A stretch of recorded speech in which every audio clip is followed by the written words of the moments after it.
Mr. Chairman, congratulations on your appointment as the Chairman of the National Sport Commission. My name is Idris Jibril. With me here is my colleague, Vivian Thomas. Okay, we are from the Progressive Media. Our first question will be, sir, what is the implication of the return of the National Sport Commission from the previously Ministry of Youth and Sports and the current structure National Sport Commission on Sport Administration and Management generally? Well, thank you very much for the felicitation. Really appreciate it. To go direct to your question, the entire sports administration and concept of sport management in Nigeria was based on the Sport Commission. I think even before the independence, what they had was a National Sport Council that was running sports in Nigeria, not the Federal Ministry. And the National Sport Commission was first created in 1971 by a decree of the military to show you how far it has come. That was even before the creation of any Ministry of Sport. National Sport Commission was the foundation of even the Ministry of Sports. If you look at the Act of 1971 and look at it today, you see that it's still apt as of today. You could have even served what we are doing today because it's very, very futuristic. And it shows the focus and the futuristic view of the people that did the act in the first place. But to go to the differentiation, if you look at it, when you talk about the federal ministry, you are talking about a typical federal structure, a civil service structure, and it's very restrictive. You cannot just get into the federal civil service without following a lot of process that you have to grow from ground zero. You can't just wake up today and they appoint you a director in the civil service, for example. It's not possible. You must go through the process and come up and be well trained. So it's all inclusive, and to the head of service office and stuff like that. So everybody who is working in the Ministry of Sport, for example, is naturally a civil servant, and you can be posted from any ministry because it's a civil service. You are supposed to have been trained to be able to administer every ministry. So you can wake up today to be posted to Federal Ministry of Sports, whether you like sports, whether you are passionate about it, whether even you know about it. So long you have the civil service training, you can find yourself there. So that really will not serve sport as a professional entity. It's a professional body that's supposed to run on a very, sports also is a very complicated business. You have to be part of it to understand how it's run. So when you go to the commission, for example, the commission envisages that you're going to have a professional administration and management, basically only by experts because you can only be expert when you love something, you are passionate about it, and you are actually trained to do it. So only experts who are involved with sports, who understand sport, will be the core drivers of the National Sport Commission. Doesn't mean there are other common services that should be there, who have no business with sport, but to oil the process to make it work. So what is envisaged now is we are going to have a professional body running sports with experts who are experienced, who have been in the sector, who understand the issues and what needs to be done to get it to work. So that's the main advantage of it. For example, in those days, anybody can be posted to be a minister of sports. Whether you are part of it or not, doesn't matter. You are just a minister of the Federal Republic of Nigeria. Anybody from the federal service can be posted to be a permanent secretary in the sport ministry as well. But now, as it is today, it's not anybody that can wake up and be made a chairman of the sport commission. It's like the same thing as who has taken over from the minister. You have to be somebody who is in the system, understand the system. Likewise, even the Director General Secretary of the Commission, who's like the PAMSEC of the Commission, has to be somebody who's also professionally based to come with that. So at the end of the day, this will serve sports better. And the idea is that the Commission should be thinking more like a private sector-led body, that can actually compete like with the private sector to be able to drive the sports the way it should be. And then also, the Commission will cut a lot of bureaucracy. The Federal Ministry, there is a lot of bureaucracy. And sports will not, as Mr. President will say, sports will not thrive under bureaucracy. So the Commission will make it very faster, very easy. And the way it is structured now, the Commission is on the desk of the President, so can easily get to the President and get things done as quickly as possible and get the attention is required. And Commission can attract the best hands. The best hands who are available in the market can come and join the Commission at any level to be able to provide service. There's no way a ministry can wake up and employ anybody and say, come and be director of marketing or director of sport development. Also, it's not possible. It has to be a civil servant. And if the head of service look through the pool of the service they have, she doesn't have anybody, then they'll bring anybody to take that position. There's no waiver to say you can be waived to come and join at that level. It's not possible. So I think at the end of the day, the commission will serve sports better, the way it learns the best international practices. And if you look at even the successes of Nigeria before, most of the successes when Nigeria was doing well in sports, the commission was the one driving it. So when you were talking about the sports commission, you talked about rising from the ranks, and you being an expert and all that. So I believe you also rose from the ranks, and then this is like your specialty. So I want to ask, what's your vision for the future of sports development in Nigeria under your leadership? Well, we already have our work cut out for us. Mr. President, President Mallam Shehu Dikko, who gradually and with his own natural boldness was able to wake up and make the bold decision. He said, look, we are going to wind down the ministry and go back to commission. It's a very bold decision. This has been on the cards for many, many years. Couldn't have been done. Only President Mallam Shehu Dikko will have that kind of drive to take those kind of decisions, who he believes is the best interest of the country, both in the short term and in the medium and the long term, to make that decision. So, and part of the mandate that we have is to not just run sports as a game, as a development like that. No, we have to find a way to make sports an economy, to create a sports economy in Nigeria. All over the world, they see sports as a key driver of the economy. They just see it as a play. People go to play is just a minute part of the sport. It's the economy around it. And our mandate here is to see what can we do to unlock the potentials and harness the potentials of sports economy in Nigeria. And that is basically what we are supposed to, that's the vision. And when you talk about sports economy, people don't see it as what is it? If you have a very proper and well-run sports industry, it unlocks the potential of the sports economy, which means there is a lot of value chain industries that feed up sports, which now will come up, and their business and their whatever they do will be tied around sports. For example, even the footwear industry, if you have a proper sports industry, people will need footwear to play the game, all kinds of sports. Somebody can set up with a factory that will be supplying those, serving the whole industry. If you talk to the textile, for example, people need to get the kitting, both the replicas for the fans and also the official kits for the sports. It's a huge market. In Nigeria now, we can sell hundreds of millions of replicas. We see people with foreign content, with foreign jerseys all over the country. They're spending huge money to do that. If you create that kind of industry around us, that can cascade not just on the textile industry, even to the farms, because somebody must do the cutting. Somebody must drive it to the textile. Somebody must produce the material. Somebody must take it to the tailoring factories and stuff like that, the designers that do the kitting. So it's a huge value chain that now can feed up sports as well. We look at the asset utilization. We have so many sport assets in Nigeria all over the place, lying fallow. But if you have a proper system running, those assets will be used more often and more professionally, and that will create a lot of jobs, because there are security people around there are people selling market, there are people whose their job is only when you have the sports activities that they come and sell market and make money and live on it. To do that, if you look at the transportation, tourism, and restaurant and stuff like that, all those feeds up when you have a proper sports economy, because people travel to watch games, they have to eat food, they have to sleep in hotels, all that come through the sport. That's what we call the weekend economy. If you have a proper domestic league working, every week, thousands of people will travel and be productive, because they spend money, well distribution and so on. That's the kind of economy we're trying to create.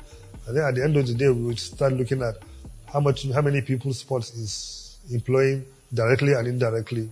It should be millions of people if you do it rightly. What is our contribution to the GDP? It shouldn't be less than 3% if you do it rightly. What is the taxes that's coming back to the government if this thing is done properly? So these are all what the president is here, and this is what we are here to unlock. And that's the vision. That's the final outcome we are looking at. But before that, what are we supposed to do? First, we have to come and agree that our sport is a national asset. So it requires all kind of legislation, kind of privileges to be able to develop to this level we are looking at. Secondly, we have to create the legislations, because most of the enablers to get things done are proper legislation. If you have proper legislation, can unlock an industry. You see what happened with the telco industries. Simple legislation created the MTNs, the whatever it is, and all these telcos. You can see what is happening, how many people now are around that. Before, we only have one NITEL that have less than 400,000 subscribers. But now, when they do the proper legislation, unlock the industry, see what is happening now. You can't imagine what telco is doing in Nigeria. This is how we want sports to grow to be. So we use legislation to create that kind of enablers to get the sports going. Thirdly, government have to work now to invest in the infrastructure as well, because you need there has to be a first driver.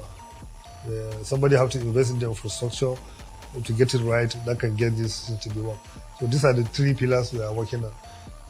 When they started the Premier League in England, for example, that everybody now seems to follow across the world, government took the drive, put about £200 million in the infrastructure, the social ecosystem. And now that's infrastructure they put together, unlock the potentials of the English Premier League, and now make it what it is today. Government put 200 million, but now over the years, as our last 2 years, I think the British government earned almost 6 billion in taxes alone. So for an investment of just 200 million, look at the jobs they are putting, over 500,000 direct jobs in the Premier League. Look at the valuation, look at the wealth distribution, look at the economy they are creating. Government is still taking money back now. Every year they make over 5 billion, 6 billion of taxes they get from the Premier League alone. So we have to go through that direction if you really want it to. And luckily, Mr. President is behind it. So this is the vision. The three pillars is we have to work to agree that it's a national asset. Secondly, we have to do the legislation. Thirdly, invest in the infrastructure to create the enabling environment for the industry, in the entire ecosystem to take off. Talking about talent, Nigeria, with a population of over 200 million people, have a lot of talents around.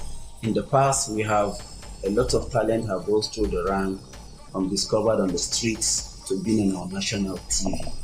Do we still have programs? Are you going to institute programs that will discover talent from the streets, from the rural areas, down to national limelight?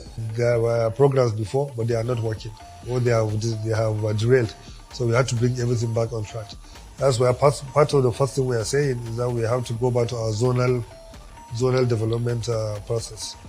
Create our zonal offices. Each zone should have a proper sports zonal office, manned by people that we might call Federal Commissioner of Sports, so zone, blah, blah. Their job is to now ensure the proper development of sport throughout that particular zone. And that development is not just haphazard. It's been from the schools, primary schools, secondary schools, universities, academies, all coordinated and well documented and getting the talents going. Our job here in Abuja would be to act as a regulator, to give the framework where those zonal people will work. That's why since we came in, for example, we have engaged with the school sports, we have engaged with the university games and stuff like that, because they are the foundation of sports development. For example, we have to bring back the university games. A lot of talents pass through the universities in sports to do that, because at some point we are asked to make a choice whether to continue with your sports ambition or to abandon it and go back and continue with your education. So we have to make the universities a key pillar in this process as well. This is why we say we want to create 6 centers of excellence in the universities. We have 6 universities, one from each zone, that we can work with. Then government can partner with them, with the private sector as well, bring in all the infrastructure needed in those universities, bring in the technical coaches and everything in those universities. And then so the good talent you can discover will now pass through those universities where they can now pursue their education and also get their sports going with the right coaching and the right training. By the time they graduate, they can go to professional sports, or if they can't make the grade, they can go to other things. So we have to also cascade this back to the state as well, to work with the states, that they could have secondary schools as well, that they can identify as centers of excellence. They too should be able to fund them, get them the infrastructure, so that when we see the young kids, they can also go through the secondary school and then from there to the university. We have to go down to the local government as well, get the primary schools as well. We should have some primary schools that are centers of excellence. So when you have a young child, right from young age, that is very good and potential in sport. We can take him to those 2 primary schools with the proper care. We can give them scholarship. We can do everything, but the necessary trappings for them to grow is there. If they are good enough, from there they go to the secondary schools. If they are good enough, they go to the universities.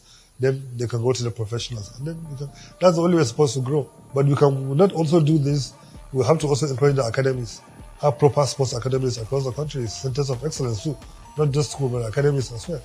That also will complement what we are doing with the school sports to do that. And by the time you do this, you find that you now have created a pyramid system where from the bottom up, you can get the talent at 7 years, 6 years old, then they move to 14, 15 years, 18, 20 at the university, then we know. So from today, we can identify a child that is 8 years old, for example. That's very good. Say, let's invest in this child. It has the potentials. Maybe by 2032 Olympics, he'll be good enough at that time for the medals. And then those childs will become a national project.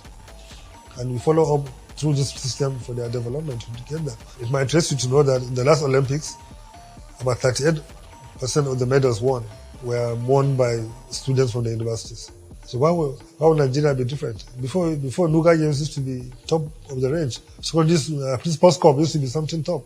But we all abandoned that and then only focus on just waiting for the next tournament and pack people and take them to tournaments. It can't work that way. So as we are doing this, all development, all encompassing across the country, we have the security situation as well. Because we are giving the young people an opportunity to look up to something to be productive and take their minds off any distractions that might lead to crime. So even this will will improve in the security situation of the country if you get it right. And Mr. President is absolutely behind this problem. I really want you to throw more light, especially on the infrastructure side of it, because we've been criticized a lot in that field. So can you tell me what strategies you have to enhance sports run basically unfunded. So part of the work we are doing is to resolve the funding issue, create a proper framework that would ensure there is a sustainable flow of revenue and funding into sports, both from the public and from the private sector.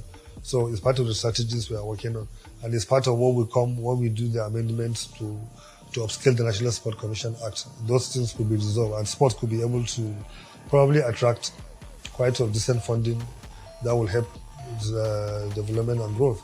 And those acts will provide the necessary incentives to the private sector that will make them to come and invest. So if we resolve that, then the next is how to apply the funds. So we will apply the funds to provide the necessary infrastructure, and also not just providing the infrastructure, you have to have a plan for the maintenance of the infrastructure. If you don't, you can provide the best infrastructure today. If you go away for 6 months, you come back, it's rotten because there's no plan for maintenance. So it must go pari passu, both the development of infrastructure and the maintenance. And we must think outside the box. You can't be building isolated sports infrastructure, for example, like what we have now at the National Stadium, just a stadium. There's no any other activities around it that generate money. All over the world, when you build a stadium, you have to create other activities around it, infest it with other activities like the hotel, like the restaurants, like the amusement parks. We have a lot of land here, like the shopping mall and everything. That will make the place 24/7 activity should be happening at the stadium, generating income. Those incomes will go back and to ensure the maintenance of the stadium. Where we cannot do that, we will also hand over the facilities to the private sector, who are better managers and managing as a proper business to do that. Already there's a process of going to lease out the Lagos National Stadium in Lagos to be able to get it working. So we will do that. We have over 80 sport infrastructure all over the country. Some are dilapidated, some are lying fallow, some are not being put to the right use. But you can work on all that and lease them out to the right people that can make them work 24/7, while whenever the sports want to use it, can use it. So we can do that. That's why part of what we are trying to work on is to set up under the Act, the National Sport Infrastructure Development and Maintenance Board. That board will be decided to be board of the professionals. That will be 24/7. Their job is to make sure that we are developing more infrastructures across the country and also maintaining them the right way, either through partnership with the private sector, PPP, and so many creative ways. to do that. We are not just thinking about building massive infrastructure. Every small community must have a small sports facility in this country. That's how you get the kids and the children to be off distraction, and also have a pathway to be able to harness their talents and see how they can grow to be the best they can. If you look at most of our sportsmen and women are normally coming from a top background and everything like that, but you see, sports gave them a pathway for them to liberate themselves, become famous across the world, and also bring out all their family along with them. So why not? We have 200 million people. We can be able to dominate the world in the talent market. We should be controlling at least 10% of those markets if we can do it right. Is that like your initiative, or that has been there? That's the committee initiative. Well, it's part of our initiative that we come. What we think that we should do. Yes, we are not trying to invent the wheel. We are trying to see what the other people have been doing and then harnessing their experience. That's why they said if you bring the people that have been in the system, we've been in the system for so long, so we can actually be able to decipher and see what is the issues. We can't be doing the same thing over and over again and expect the same different results. It's not possible. So we have to now take a different turn, learning from what has happened before, the errors that has been before, the mistakes that happened before. Doesn't mean we are perfect.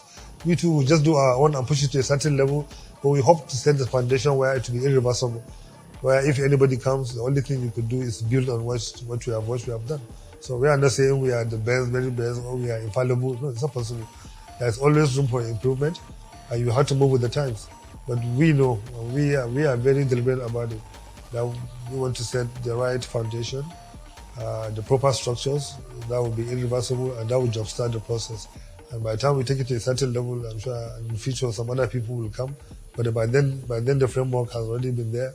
It's just to push it to the next level and maybe use their ideas, move with the times, and we keep moving forward. Mr. Chairman, I actually wanted to add this.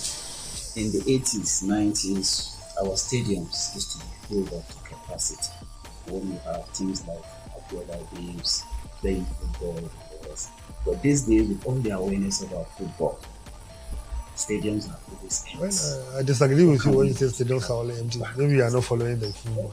I was chairman of the league at some point, and I know clearly what it is. There are some few venues that even in those days they don't follow football. There are venues where even if the children that are playing, the venue will be full. Go to Kano, go to Enugu, go to Aba, go to Jos. So many venues you see the fans are coming. And we know we do more, the fans will come. But let me ask you a question. In the 80s, do you have DSTV? No, we don't. That's why we said with the awareness, more awareness. The only sports we have is the local sports we have. There's no TV to watch any football on TV. So there is no competition. So in those days, we are only competing against ourselves. So whether you like Abiola Games or not, those are the only people playing. You have to go and watch them. But now, you have the option to either go out and go and support your local team or stay at home from Friday night till Monday morning, you'll be at home watching European football. So we are also not competing against ourselves, we are competing against the world. So we have to also up our game and make sure we have a product that can also compete with those products. But also, you cannot have that product without the support of the government, without the support of the legislation. Because nowhere in the world you open your own space to foreign football. Even today, if you go to the UK, they play 380 games in the Premier League live in a year, but only maybe about 150 are live on TV. The rest are not live on TV. And even if you go today now to UK, on Saturdays between 3 p.m. and 5 p.m., there's no live football on TV. And that's when the most games are played.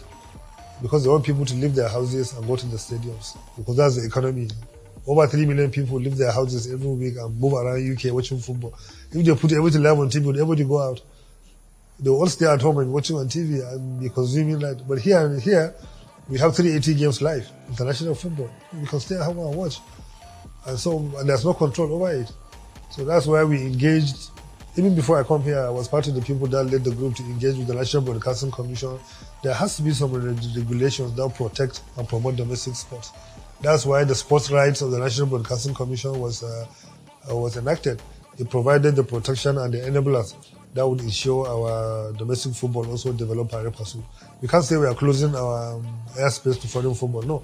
But the law now says if you bring foreign content to Nigeria, you must also acquire domestic content of the same sport at the same time, so that they can go on TV together, right?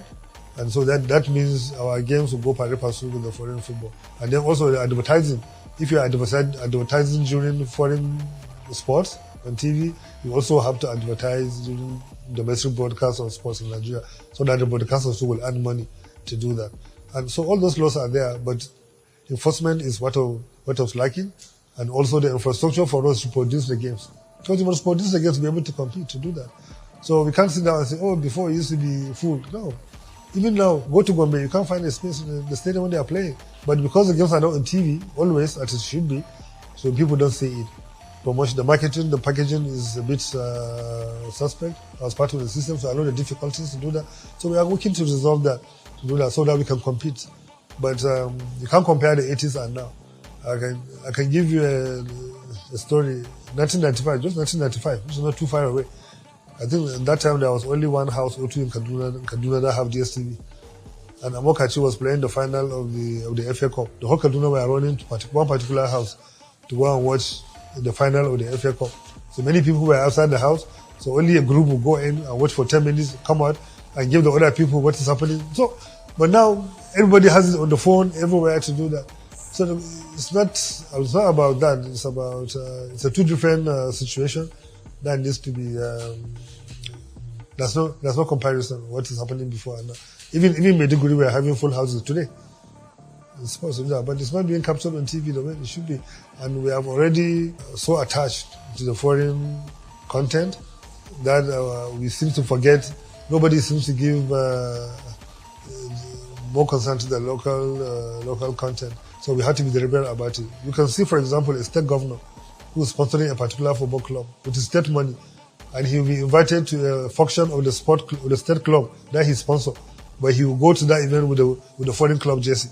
How does that sit with anybody who knows what he's doing to do that? Will you go to London? Will you see anybody in London wearing a Yimba jersey to go to a formal function of the? So we have to be deliberate about it. I tell you, in 2016, when I took the All-Star team of Nigeria to Spain for a tour, I was deliberate about it. I ensured that everything we wore on that tour was made locally, was made by a local company called OU. So everybody there in Spain were asking, geez, these jerseys are cool, they are good. Is it Adidas? No, it's OU. Who's OU? Yeah. It's a Nigerian brand. Even the ambassador of Spain called us after the match, said, please, we should bring more of those jerseys for him, because other ambassadors who watch the games love them. So we have to be deliberate about these things. It doesn't happen organically. It has to be deliberate by both everybody, private, public, and everybody, to say we want to develop our sector to do that. In Spain, they have issues before with the La Liga. The government make one decree that they call it Royal Decree 2015, numbers whatever. It's that decree that the government did that turn around La Liga and change everything, one law, and make La Liga what it is today. So that's how government intervened to get these things done. And we are going to do it here because we are experienced and we have seen the process, so we can engage the people in the government, our organs at the top, and try to sell these ideas and see what we can do to get this done properly. Few years from now, let's say a year, 2 years from now, what will be your short-term goal? Nigerians are passionate about sports, right? But for the many years, we have lost track. We are only concerned about competitions. To carry players and go to the Olympics and win gold medal, or go to Super Eagles and win matches. No, that's not sport development.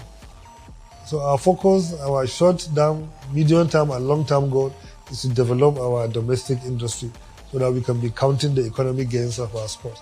If you organize the domestic industry properly, that we see the domestic industry working very well, then winning medals and winning championship will be just natural.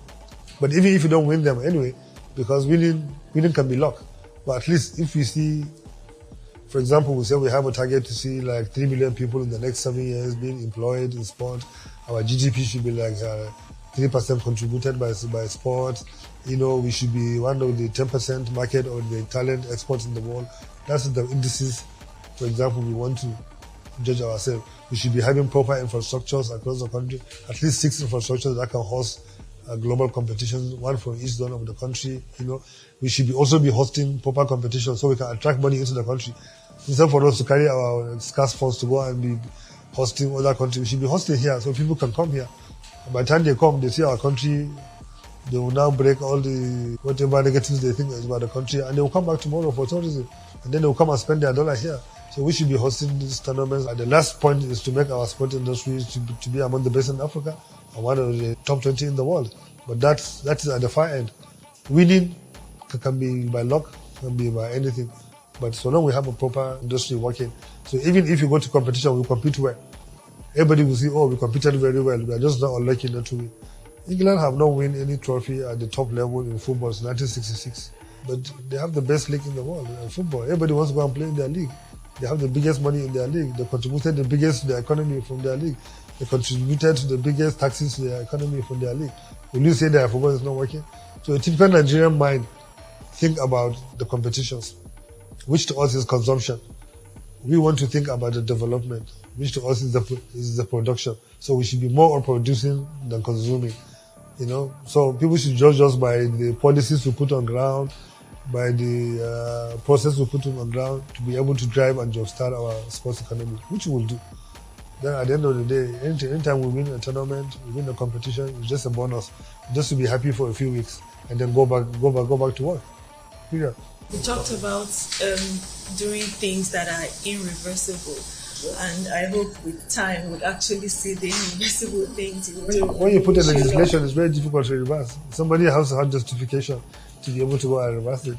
And the legislation are not just for the fun of it. The legislation that we will put in place are for sustainable development of sport. So anybody that will come and want to reverse the National Sport Development Fund, or the Infrastructure Development Fund, or the Arbitration Fund, because part of the problem of sports in Nigeria is dispute resolution. You must be able to have alternative dispute resolution process that will not result to court and that will always derail the football. So you will get that done. And then when you put the policies, sustainable policies that will make sports to work, people will see it. When you put when you put a process where the sports commission will be organized on a very, very professional basis, where we can today wake up and employ. A few weeks ago, you can see the FIRS, for example, saying they are looking for applicants who should be below 26 years old. They are building for the future. So sports commission should be doing that, where we can employ young guys from today with the future that those guys will grow up through the rank of the sports commission tomorrow to be the director, to be the chairman, to be the DG or what, because we have trained them properly in sports development. That's how you create a system. But as we said before, if it is a civil service system, for example, the ministry, anybody can be pulled in from there and taken to another ministry, another one brought here. So the development is distorted. So it can be driven about it. You have a brother, you have a son, you can say, look, I want to be part of sport administration. Then they will try to come and join us and grow through the rank, learning, experiences, and tomorrow they will be the bosses as well. So that's the irreversible things we will have to do that. And put systems and policies that are difficult to turn around, except you have the justification to do that, or maybe the development in the world and the system have grown beyond those systems, so you have to move with the times, because nothing is static. Sport is always changing. You have to keep moving, but at least you must be moving in the positive direction. And if everybody is moving forward together at the same time, success is guaranteed.